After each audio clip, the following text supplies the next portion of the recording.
I recently subscribed to Hallmark TV on Amazon Prime, which is brilliant because it means we get all of the Hallmark films, or a large proportion of them, in the UK, which is brilliant. And I've watched a couple of the films, and the latest one I've watched is a film called Angel of Christmas, which apparently was broadcast in the UK as Christmas Angel. And I had reasonably high hopes for this because I've had nothing but positive experiences with Hallmark so far. But unfortunately, this one was a massive letdown. I was going to say it's all style and no substance, but I feel like it's very little style and no substance. So I'm going to go into a little bit more detail about that, but that won't be spoilers. So if you're still interested in seeing it, don't worry, I'm not going to ruin anything for you. Not that I feel there's much to be ruined. I will say the acting was good. I have no issues with the acting or the casting or anything like that. My problem is purely with the narrative and a slight lack of Christmas. So this film was originally released in 2015, and it's directed by Ron Oliver and written by Gary Goldstein, based on a book by Jane Maas. And as I said, the casting, I have absolutely no issues with the casting. Jennifer Finnigan plays Susan, Jonathan Scarfe is Brady. There were no names in it that I recognise, but that's not a problem. That for me is never an essential. So the plot, or what there is a plot, basically, to make a long story short, Susan, who is not the biggest fan of Christmas, to put it lightly, is a journalist, and she finally gets a chance to write a decent article. But this article is written about this family angel that's been handcrafted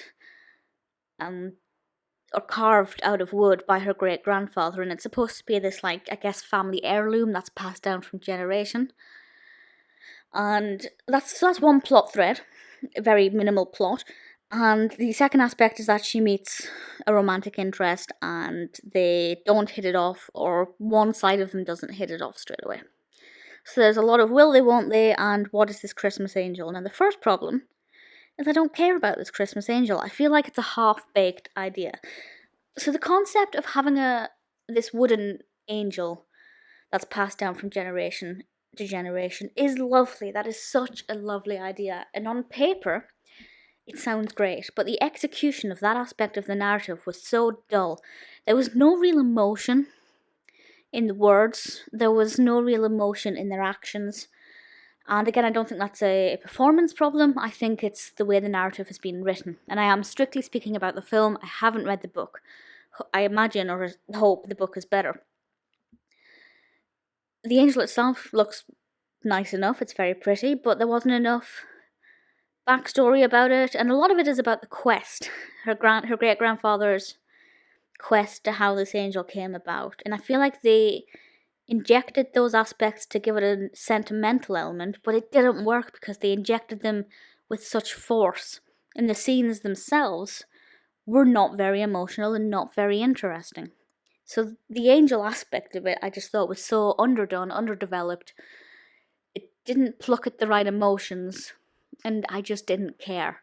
And that's not like me, because I love stories of ancestry and heirlooms and anything that involves generations, especially with a Christmas film. For me, it was very poorly done. The romance aspect, for once, I actually liked our love interest. Brady as a character is very, very likeable. I liked him a lot. I talked to him straight away. Susan as a character is not likeable. I did not think she was a very well written character, again, for the film. I think she was acted fine enough, but she was very two-dimensional. She wasn't really strong either being a very hateable, is that a word? Character, and definitely for me wasn't a likeable character. I just thought she was underdeveloped and very dull and boring, and when she felt emotions, I did not feel them, and that's always a bad sign, because I feel all the emotions all the time. But the romance aspect I thought blossomed at a decent enough rate. It wasn't too bad. Normally with a film like a Christmas film, I actually get annoyed by them forcing romance into it, because I feel like too many Christmas films become romantic rather than familial and magical. But actually, this one really needed that element, because without it, it would be a whole lot of nothing. So would I recommend The Angel of Christmas? If you watched every other Hallmark Christmas film, and I haven't seen every other Hallmark Christmas film, so maybe it's a bold claim, but if you've watched most of the Hallmark Christmas films, give it a go. I don't regret having watched it. I don't feel like I wasted my time as such, because it still kind of got me in the Christmas spirit a bit more, but certainly it's not the one I'd recommend at the top.